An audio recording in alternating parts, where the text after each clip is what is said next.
सूची फर्स्ट को सूची सेकंड से सुमेलित करना है।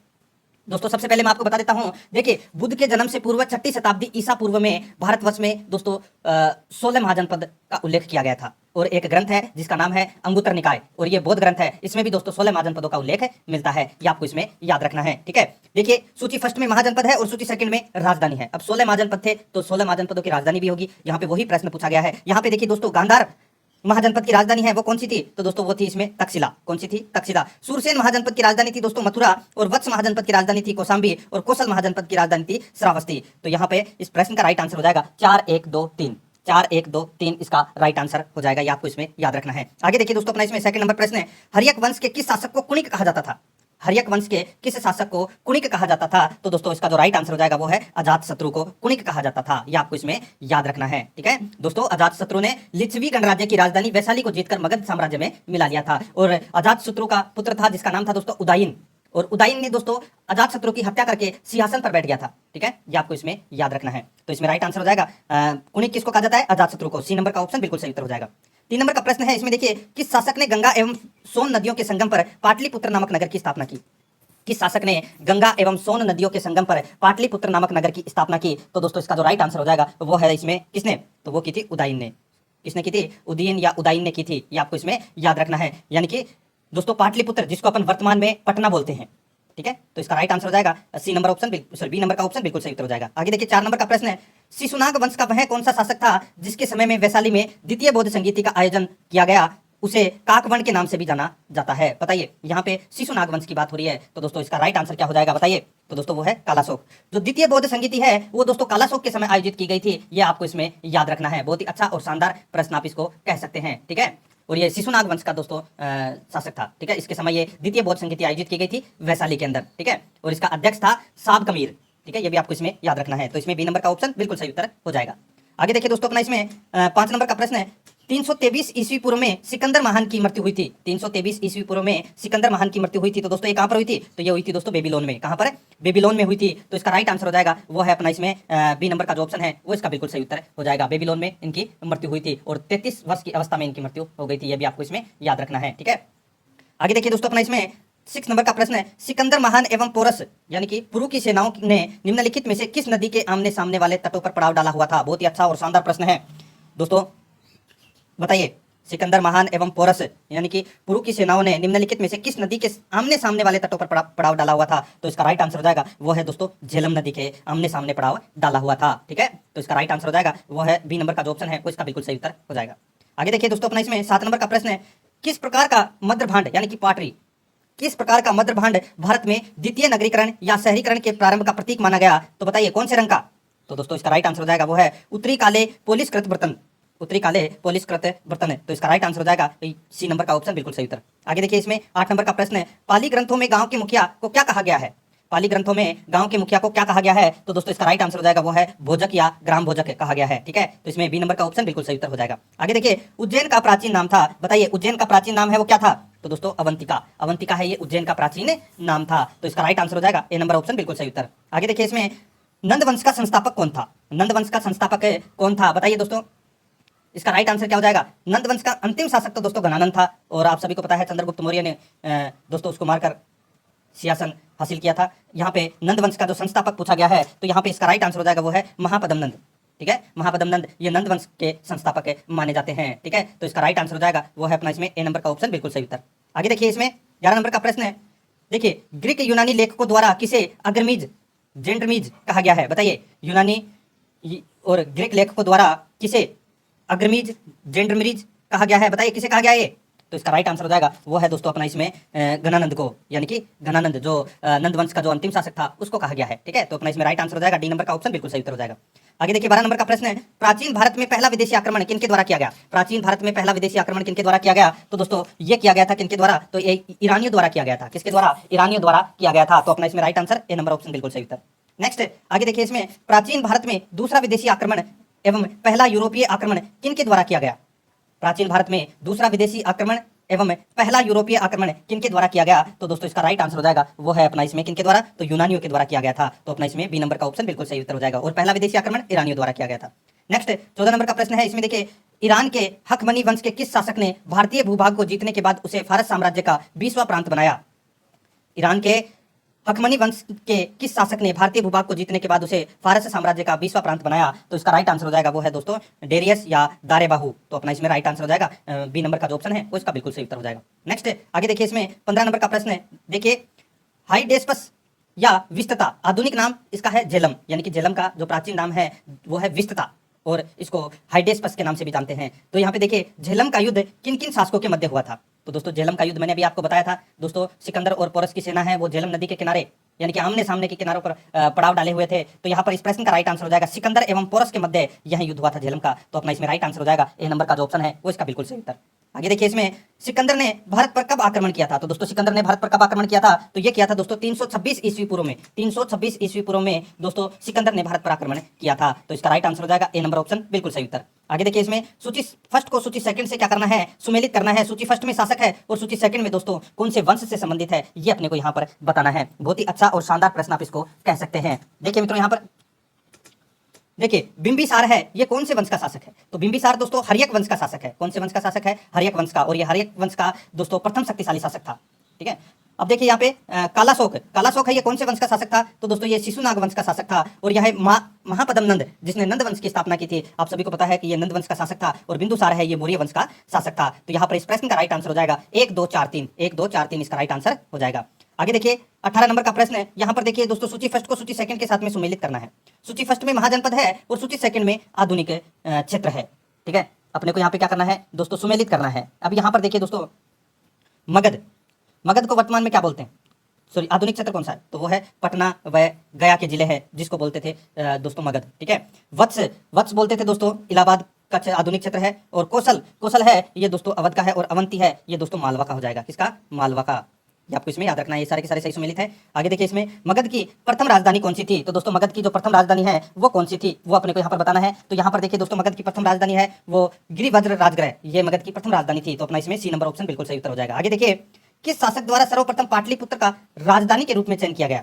बताइए, किस शासक द्वारा सर्वप्रथम पाटलिपुत्र का राजधानी के रूप में चयन किया गया? तो इसका राइट आंसर हो जाएगा वो है दोस्तों उदयन द्वारा।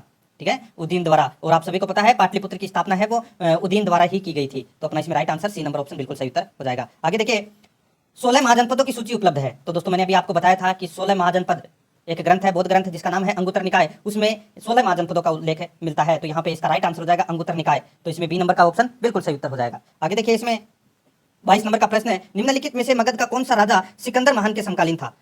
निम्नलिखित में से मगध का कौन सा राजा सिकंदर महान के समकालीन था? तो इसका राइट आंसर हो जाएगा वो है दोस्तों इसमें गणानंद। ठीक है, तो अपना इसमें राइट आंसर हो जाएगा बी नंबर का जो ऑप्शन है वो इसका बिल्कुल सही उत्तर हो जाएगा। ये आपको इसमें याद रखना है। ठीक है, आगे देखिए दोस्तों, 23 नंबर का प्रश्न है। प्रथम मगध साम्राज्य का उत्कर्ष किस सदी में हुआ था? प्रथम मगध साम्राज्य का उत्कर्ष किस सदी में हुआ था? तो इसका राइट आंसर हो जाएगा वो है दोस्तों 6ठी सदी ईस्वी पूर्व में। 6ठी सदी ईस्वी पूर्व में। तो इसमें बी नंबर का ऑप्शन बिल्कुल सही उत्तर हो जाएगा। आगे देखिए 24 नंबर का प्रश्न है। सिकंदर की भारत में सफलता के निम्न कारण थे। सिकंदर की भारत में सफलता के निम्न कारण थे। तो इसका राइट आंसर हो जाएगा वो है दोस्तों, बताइए कौन से निम्न कारण थे, ये अपने को यहाँ पर बताना है। बहुत ही अच्छा और शानदार प्रश्न आप इसको कह सकते हैं। तो दोस्तों यहाँ पर देखिए, भारत में तब कोई केंद्रीय सत्ता नहीं थी, बिल्कुल सही है। उसकी सेना श्रेष्ठ प्रकार की थी, बिल्कुल सही है। उसे देशद्रोही भारतीय शासकों का सहयोग मिला, बिल्कुल सही है। वह एक अच्छा प्रशासक था, बिल्कुल सही है। ये सिकंदर की भारत में सफलता के प्रमुख कारण थे। ठीक है, तो इसमें सारे के सारे सही है। तो अपना इसमें राइट आंसर क्या हो जाएगा? डी नंबर का जो ऑप्शन है वो इसका बिल्कुल सही उत्तर हो जाएगा। 1 2 3 4 चारों ही इसमें क्या है? सही है। अब आगे देखिए दोस्तों, सूची फर्स्ट को सूची सेकंड के साथ में क्या करना है? सुमेलित करना है। सूची फर्स्ट में राजा है और सूची सेकंड में राज्य है। बताना है कि कौन सा राजा कौन से राज्य में राज्य का शासक था। ठीक है, यहाँ पे अपने को ये बताना है। तो यहाँ पर देखिए दोस्तों, देखिए प्रद्योत, प्रद्योत है ये दोस्तों कौन से राज्य का राजा था? तो ये था दोस्तों अवंतिका। कहाँ का था? अवंतिका। उदयन है ये था दोस्तों वत्स का। और प्रसेनजित है ये था दोस्तों किसका? तो ये कौशल का। और अजातशत्रु है ये दोस्तों मगध का शासक था। तो यानी कि अपना इसमें राइट आंसर क्या हो जाएगा? 3 2 4 1, 3 2 4 1 इसका राइट आंसर हो जाएगा। ठीक है, आगे देखिए, इसमें अभिलेखीय साक्ष्य से प्रकट होता है कि नंद राजा के आदेश से एक नहर खोजी गई थी। अभिलेखीय साक्ष्य से प्रकट होता है कि नंद राजा के आदेश से एक नहर खोजी गई थी। तो कहां पर? तो इसका राइट आंसर हो जाएगा वो है दोस्तों अपना इसमें कलिंग में। तो इसमें राइट आंसर हो जाएगा सी नंबर का ऑप्शन बिल्कुल सही उत्तर हो जाएगा, कलिंग में। आगे देखिए, पहला ईरानी शासक जिसने भारत के कुछ भागों को अपने अधीन किया था। बताइए, पहला ईरानी शासक जिसने भारत के कुछ भागों को अपने अधीन किया था। तो इसका राइट आंसर हो जाएगा वो है दोस्तों डेरियस। तो अपना इसमें सी नंबर ऑप्शन सही उत्तर हो जाएगा, डेरियस। आगे देखिए, मगध के राजा अजातशत्रु का सदैव किस गणराज्य के साथ युद्ध रहा? मगध के राजा अजातशत्रु का सदैव किस गणराज्य के साथ युद्ध रहा? तो इसका राइट आंसर हो जाएगा वो है दोस्तों अपना इसमें कौन सा? तो वो है वज्जी संघ यानी कि वैशाली। तो अपना इसमें राइट आंसर हो जाएगा ए नंबर ऑप्शन बिल्कुल सही उत्तर। आगे देखिए वज्जी संघ के विरुद्ध मगर यहाँ पे देखिए वज्जी संघ के विरुद्ध मगध राज्य के किस शासक ने प्रथम बार रथ मुसल यानी कि एक ऐसा रथ जिसमें गद्दा जैसा हथियार जुड़ा था तथा महाशिलाकंटक यानी कि पत्थर फेंकने वाला एक युद्ध यंत्र नामक गुप्त हथियारों का प्रयोग किया? बताइए किस शासक ने प्रथम बार दोस्तों रथ मुसल और महाशिलाकंटक का प्रयोग किया था? तो इसका जो राइट आंसर हो जाएगा वो है दोस्तों अजातशत्रु ने किया था। तो अपना इसमें राइट आंसर हो जाएगा ए नंबर का ऑप्शन बिल्कुल सही उत्तर हो जाएगा। आगे देखिए नंद वंश का अंतिम सम्राट कौन था? तो दोस्तों मैंने भी आपको बताया था जिसको अपन घननंद भी बोल सकते हैं और गणानंद भी बोल सकते हैं। तो अपना इसमें बी नंबर का ऑप्शन है वो इसका बिल्कुल सही उत्तर हो जाएगा। आगे देखिए इसमें 31 नंबर का प्रश्न है भारत में सिक्कों या मुद्रा का प्रचलन कब हुआ? भारत में सिक्कों या मुद्रा का प्रचलन है ये कब हुआ? तो इसका राइट आंसर हो जाएगा वो है दोस्तों 600 ईस्वी पूर्व में दोस्तों भारत में सिक्कों या मुद्रा का प्रचलन हुआ। सी नंबर का जो ऑप्शन है वो इसका बिल्कुल सही उत्तर हो जाएगा। आगे देखिए निम्न राजाओं पर विचार करना है अपने को, ठीक है, और अपने को बताना है कि इनमें से कौन कौन बुद्ध के समकालीन थे। इनमें से कौन कौन बुद्ध के समकालीन थे ये अपने को यहाँ पर बताना है, ठीक है। बहुत ही अच्छा और शानदार प्रश्न आप इसको कह सकते हैं, ठीक है। तो यहाँ पर देखिए दोस्तों एक तो अजातशत्रु और एक प्रसेनजित ये दोनों शासक हैं, ये दोस्तों बुद्ध के समकालीन थे। तो यानी कि अपना इसमें राइट आंसर हो जाएगा 1 और 3 इसमें बिल्कुल सत्य है। सी नंबर का जो ऑप्शन है वो इसका बिल्कुल सही उत्तर हो जाएगा। आगे देखिए इसमें 6ठी सदी ईस्वी पूर्व के दौरान बड़े राज्यों के उदय का प्रमुख कारण क्या था? बड़े राज्यों का उदय का जो कारण है वो क्या था ये अपने को यहाँ पर बताना है। तो देखिए उत्तर प्रदेश और बिहार में व्यापक पैमाने पर लोहे का उपयोग ये दोस्तों इसमें प्रमुख कारण था उदय का। तो इसका राइट आंसर हो जाएगा ए नंबर का ऑप्शन बिल्कुल सही उत्तर हो जाएगा। आगे देखिए दोस्तों अपना इसमें 34 नंबर का प्रश्न है मगध सम्राट बिंबिसार ने अपने राज्य जीवक को किस राज्य के राजा की चिकित्सा के लिए भेजा था? बहुत ही अच्छा प्रश्न है। मगध सम्राट बिंबिसार ने अपने राज्य जीवक को किस राजा यानी कि किस राजा की चिकित्सा के लिए भेजा था? तो दोस्तों इसका राइट आंसर वो राज्य कौन सा था वो अपने को यहाँ पर बताना है। तो इसका राइट आंसर हो जाएगा वो है दोस्तों अवंती के राजा की चिकित्सा के लिए भेजा था जीवक को किसने? बिंबिसार ने। सी नंबर का ऑप्शन बिल्कुल सही उत्तर हो जाएगा। ये आपको इसमें याद रखना है। और ये बिंबिसार है ये हर्यक वंश का शासक था, ये भी आपको इसमें याद रखना है। आगे देखिए किस शासक ने अवंती को जीतकर मगध का हिस्सा बना दिया? किस शासक ने अवंती को जीतकर मगध का हिस्सा बना दिया? तो इसका राइट आंसर हो जाएगा वो है दोस्तों इसमें शिशुनाग ने। तो इसका राइट आंसर हो जाएगा इसमें सी नंबर का ऑप्शन बिल्कुल सही उत्तर हो जाएगा। ये आपको इसमें याद रखना है। आगे देखिए इसमें 36 नंबर का प्रश्न है किस मगध सम्राट ने अंग का विलय अपने राज्य में कर लिया? किस मगध सम्राट ने अंग का विलय अपने राज्य में कर लिया? तो इसका राइट आंसर हो जाएगा वो है दोस्तों बिंबिसार ने। तो इसमें ए नंबर का जो ऑप्शन है वो इसका बिल्कुल सही उत्तर हो जाएगा बिंबिसार। आगे देखिए शिशुनाग ने किस राज्य का विलय मगध साम्राज्य में नहीं किया? शिशुनाग ने किस राज्य का विलय मगध साम्राज्य में नहीं किया? तो इसका राइट आंसर हो जाएगा वो है दोस्तों अपना इसमें काशी में नहीं किया, ठीक है। यानी कि काशी राज्य का विलय है वो मगध साम्राज्य में नहीं किया। तो इसमें राइट आंसर हो जाएगा डी नंबर ऑप्शन बिल्कुल सही उत्तर। अवंती और वत्स इन दोनों का किया था, ठीक है। आगे देखिए इसमें यहाँ पे देखिए काशी और लिच्छवी का विलय मगध साम्राज्य में किसने किया? तो इसका राइट आंसर हो जाएगा वो है दोस्तों अजातशत्रु ने। तो इसमें बी नंबर का ऑप्शन बिल्कुल सही उत्तर हो जाएगा। आगे देखिए इसमें मगध साम्राज्य के बारे में कौन सा कथन है वो सही नहीं है वो अपने को यहाँ पर बताना है। तो यहाँ पर देखिए दोस्तों बहुत ही अच्छा और शानदार प्रश्न है। तो देखिए दोस्तों कौन सा सही नहीं है ये बताना है। देखिए पुराणों एवं महाकाव्यों के अनुसार इसकी स्थापना भरतरथ ने की, बिल्कुल सही है।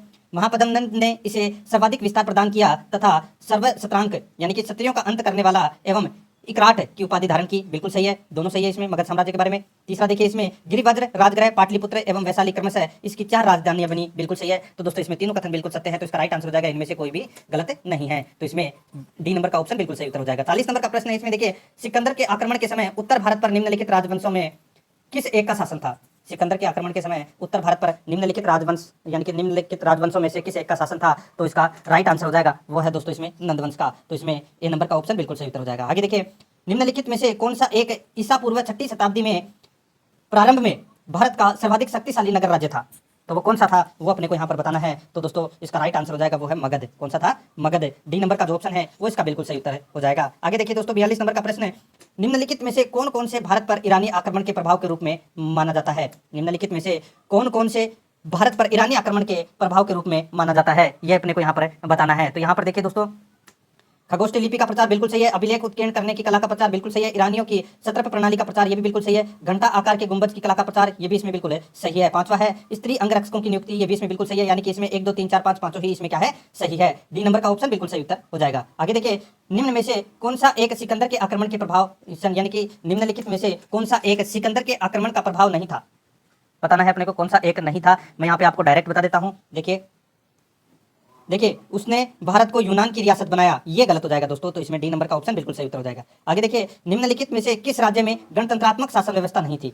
तो इसका राइट आंसर हो जाएगा वो है दोस्तों मगध में। तो इसमें डी नंबर का ऑप्शन बिल्कुल सही उत्तर हो जाएगा। आगे देखिए, निम्नलिखित में से किसे सेनिया यानी कि नियमित और स्थायी सेना रखने वाला कहा जाता था, यानी कि किसे सेनिया कहा जाता था, जो स्थायी सेना रखता था। तो इसका राइट आंसर हो जाएगा वो है दोस्तों बिंबिसार को। ए नंबर का ऑप्शन बिल्कुल सही उत्तर हो जाएगा। आगे देखिए, निम्न में से किसे उग्रसेन यानी कि भयानक सेना का स्वामी कहा जाता था। तो इसका राइट आंसर हो जाएगा वो है दोस्तों महापद्म नंद को। तो इसमें ए नंबर का ऑप्शन बिल्कुल सही उत्तर हो जाएगा महापद्म नंद। आगे देखिए, डेरियस यानी कि जिसको बोलते थे दारेबाहु प्रथम ने 516 ईस्वी पूर्व में सिंधु के तटवर्ती भूभाग को जीतकर उसे ईरान का 20वां क्षत्रपी प्रांत बनाया। उसे कितना राजस्व प्राप्त होता था, उसे कितना राजस्व प्राप्त होता था, ये अपने को यहाँ पर बताना है। तो दोस्तों 360 टैलेंट प्राप्त होता था। तो इसमें राइट आंसर हो जाएगा ए नंबर ऑप्शन बिल्कुल सही उत्तर। आगे देखिए, इसमें निम्नलिखित में से कौन सिकंदर के साथ भारत आने वाला इतिहासकार नहीं था, यानी कि सिकंदर के साथ में कौन सा इतिहासकार नहीं आया था, वो अपने को यहाँ पर बताना है। तो यहाँ पे देखिए दोस्तों, नियाकस आया था, एनासीक्रेटिस आया था, इसमें देखिए एरिस्टोबुलस ये भी आया था, लेकिन हेरोडोटस ये नहीं आया था दोस्तों। तो इसमें राइट आंसर डी नंबर का ऑप्शन बिल्कुल सही उत्तर हो जाएगा। आगे देखिए, महाजनपद काल में श्रेणियों के संचालक को कहा जाता था, क्या कहा जाता था श्रेणियों के संचालक को,